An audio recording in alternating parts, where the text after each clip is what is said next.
Toastmasters and most welcome guests. On Sunday, November 17th, 2019, Kyle Busch won the NASCAR race down in Homestead. And in fact, Kyle Busch won the entire season of NASCAR. Now, for those of you who are not familiar with NASCAR racing, you may think that it's just a bunch of guys going really fast making left-hand turns in circles all day long. But there's a lot more to NASCAR racing than that. Think about this. These drivers are secured in a car. They are strapped in like a sardine in a tin can. They have very limited mobility. And they're going 185 miles an hour, 410 laps around a 1.5 mile track. Don't you wonder, how is it that they're able to keep track of where they are? How do they keep track of who's behind them, who's catching up to them? Well, they do it because they have a team of people supporting them. They have mechanics, they have spotters, they have their manager, they have an entire team up in a different part of the park, talking to them through their headphone, telling them who's gaining on them, where to shift, where to move, when to slow down, when to get their tires changed. And these people are the team that help them to stay on course and hopefully win the race.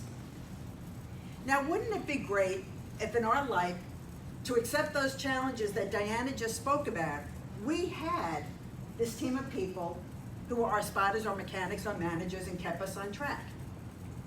Well, in this exercise and this assignment in Toastmasters, they ask you to talk about when you had a mentor. And when you think about mentoring, that is a person who supports you, encourages you, and helps you to stay on track.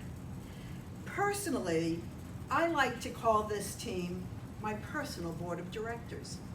And everybody should have a personal board of directors. And this board changes depending on where you are in your life. But these are the people that support you, encourage you, celebrate you, tell you what you want to hear, and more importantly, they tell you what you need to hear.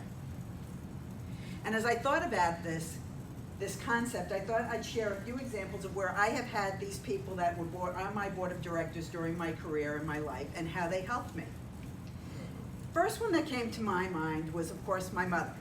Being number 7 in a family of 12, my mom was the type of person who encouraged you all the time. She didn't say a whole lot of things that were negative to you. She didn't have to. Her face said it all. That's probably where I get the body language, the facial expressions. Her face told you when you were doing something wrong. And the situation that came to mind was when I was shopping for my wedding dress in 1975. Now, 1975 was a year of boop-boop ballroom dresses or ball gowns with high necks, long sleeves. And I could not wait to wear one of these boop-boop dresses for my wedding.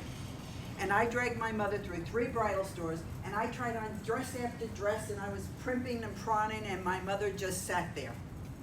She did not smile. She did not say, "That looks beautiful." She did not jump up in tears and say yes to the dress. Her face told me, we're going in the wrong direction here. That afternoon, we ended up in a small bridal shop. There were about 100 dresses. She flipped through the rack. She turned around and she said, "It's there. Go find it." So I went up and I flipped through the rack, and in the middle I picked out this dress. I said, "This?" And she said, "That's it." It was straight, it was simple, it was elegant. And when I put it on, she said, "That's your dress." Later on, she explained to me, she said, "When you put that dress on, Marilyn, you were wearing the dress. The dress was not wearing you.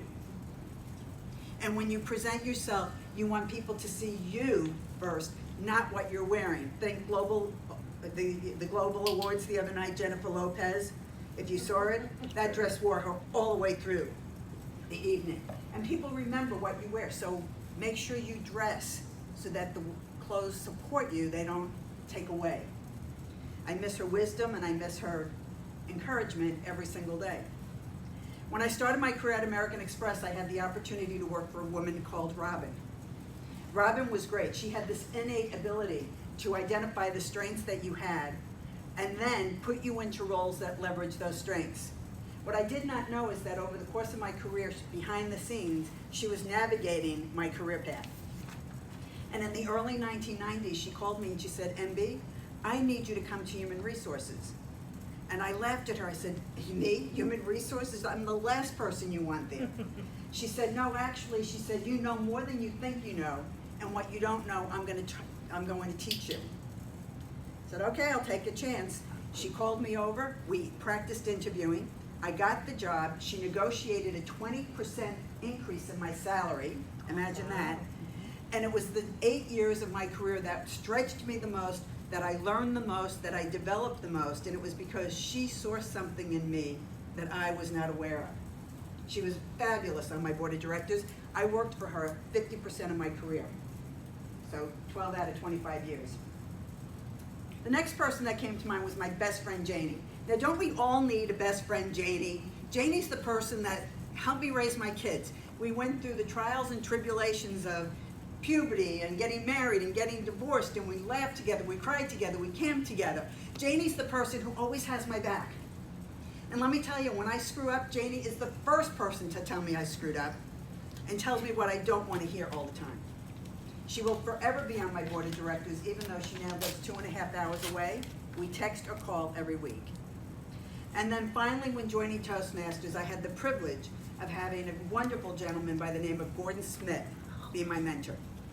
Gordon immediately took me under his wing, first meeting, took me out for breakfast the first meeting, told me how to prepare a speech, how to select the topic, how to think about what I was going to say, how to manage my timing. He gave me feedback the first 4 speeches I gave. And if it wasn't for Gordon, I don't know that I would have stayed in Toastmasters, and I certainly wouldn't have made it to the distinguished Toastmaster level. It was him as a mentor that helped me. When we think about 2020 and the new challenges, it's not just about a year, it's about the next decade. And over the last few weeks, I've been reflecting on what I've accomplished in the last decade. There's some surprises there, there's some disappointments, there's some heartbreak. But I'm looking forward to the next decade, not the next year, but the next 10 years. And I'm thinking about who is going to be on this new board of directors that's going to help me get to where I need to go. And my challenge for you, along with Diana's, is figure out who's that board of directors for you and go hire them. Madam Toastmaster. All right.